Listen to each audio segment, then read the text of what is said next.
D মারিয়ার বিদায়, মেসির চোট ও শিরোপা জয়ের রোমাঞ্চ নিয়ে ফেসবুকে মেসির আবেগঘন বার্তা। বিস্তারিত জানতে ভিডিওটি না টেনে শেষ পর্যন্ত দেখতে থাকুন। আবারও কুফা জিতল আর্জেন্টিনা, তবে ফাইনালে যখন চোট নিয়ে মাঠ ছাড়লেন মেসি এবং বেঞ্চে বসে কাঁদছিলেন তিনি, তখন অনেকেই ভেবেছিল হয়তো এবার শিরোপা জিততে পারবে না আর্জেন্টিনা। তবে অতিরিক্ত সময়ে লাউতারো মার্টিনেজের গোলে ব্যবধান ঘরে দেয়, আর ফাইনাল জয়ের পরে ভক্তদের সঙ্গে উদযাপনে মাতেন মেসি। আর্জেন্টিনাকে টানা দ্বিতীয় কুফা জিতিয়ে সতীর্থ পরিবারের সঙ্গে উদযাপন মাতেন তিনি। এরপর সামাজিক যোগাযোগ মাধ্যমে তিনি 3টি পোস্ট করেছেন LM10। প্রথম পোস্টে মেসি 2 হাতে 2টি কুফা আমেরিকার ট্রফি নিয়ে একটি ছবি দিয়ে লিখেছেন আরও একটি। দ্বিতীয় পোস্টে পরিবারের সদস্যদের নিয়ে শিরোপা উদযাপনের একটি ছবি দিয়ে সেটিতে লিখেছেন পরিবার। আর মেসি তার তৃতীয় পোস্টটিতে সবাইকে ধন্যবাদ জানানো এবং নিজের চোটের অবস্থা নিয়ে খবর দেওয়া সহ নানা বিষয় লিখেছেন। মেসি সেই পোস্টের শুরুটা করেছেন সবাইকে ধন্যবাদ ও অভিনন্দন জানিয়ে।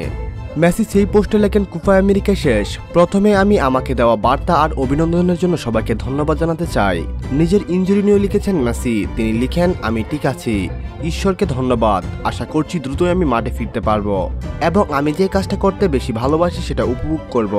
আর পোস্টের শেষে মেসি ডি মারিয়া ও ওথামেন্ডিকে নিয়ে লিখেছেন, ডি মারিয়া আমাদেরকে ছেড়ে চলে গেছে, কিন্তু আমরা আরেকটি কাপ জিতেছি, এ কারণে আমি খুব খুশি। বড় ব্যাপার হচ্ছে তার মতো ওথামেন্ডি ও আমি আমরা বিশেষ রোমাঞ্চ অনুভব করছি। সম্মানিত ভিউয়ার্স, মেসির এমন আবেগঘন পোস্ট নিয়ে যদি আপনার কোনো ব্যক্তিগত মন্তব্য থেকে থাকে তাহলে অবশ্যই আমাদের সঙ্গে শেয়ার করতে ভুলবেন না।